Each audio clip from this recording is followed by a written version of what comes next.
Sonic's Green Hills Adventures Season 4 Chapter 17 Sonic's Bonding.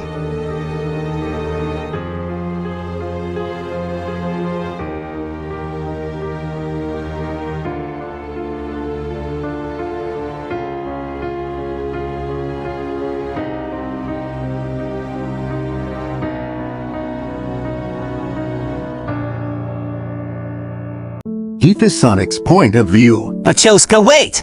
Well, congratulations, though you scared him to death. He was already terrified out of concern for his baby sister. He didn't need more of it from you. I'm going after him. Shadow, is there any other question my friends might have about this situation? And he's tried to console down. I can bring Machoska back here with her attitude being like this. I requested and dashed off.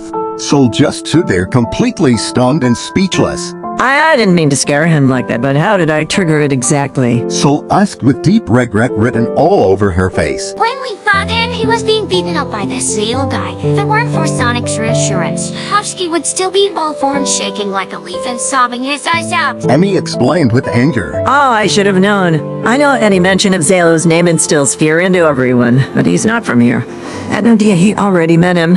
I will personally apologize to him the moment I can. Soul said sadly. Heath is Sonic's point of view. When I found him, I saw him sitting on the edge of, coincidentally, my bed, crying again. It's okay, Nika.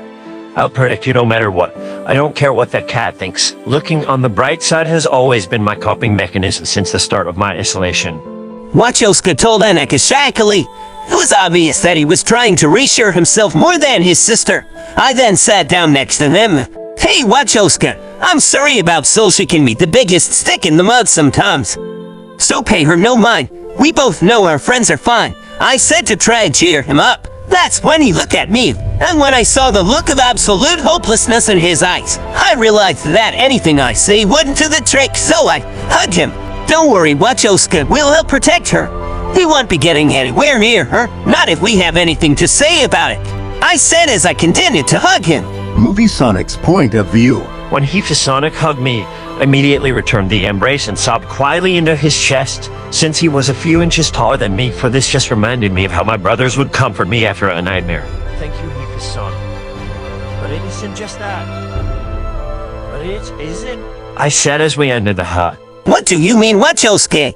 Sonic asked gently. I miss my family so much already, in fact. The way you just comforted me was exactly how my brothers would, especially Shadow. In fact, let me tell you how I met Shadow. I said as I showed him the photo again.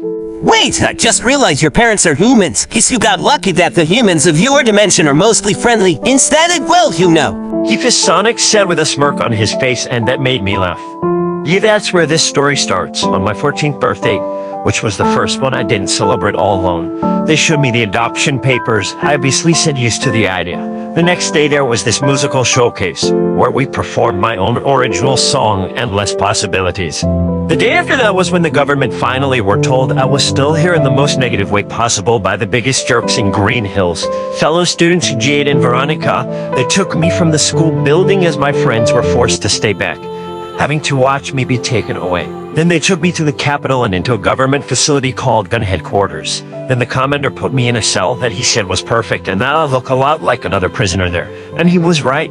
Shadow was in the cell across the hallway from mine. We started hitting it off almost immediately. Then they took me out to inject a speed neutralizing serum into me, which had the side effect of paralyzing me from the waist down. Then locked me back in my cell. This devastated me so much that I passed out. Later that night, I was having the most horrible nightmare. Shadow teleported to my cell and calmed me down just like you did now. He later said that was the moment he felt a brotherly connection with me, so after we escaped thanks to my loved ones arriving and convincing the commander to let us go legally, I asked our parents if he could be that and they immediately agreed. I said to finish the story. Phew, that's a lot. So you two are super close brothers, huh? Sonic asked.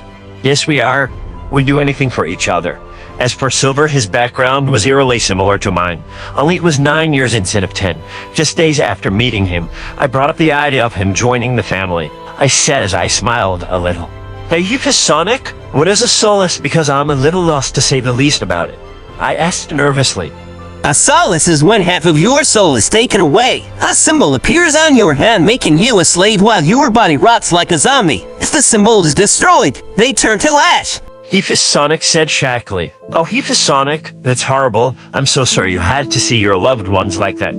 I said as I hugged him. Thanks, Wachoscat. I needed that. Sonic said as he hugged me back.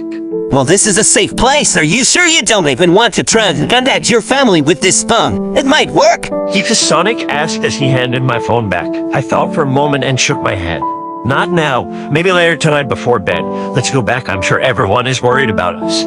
Ain't that right, Annika? I said as I kissed her forehead. Then we got up and started heading back.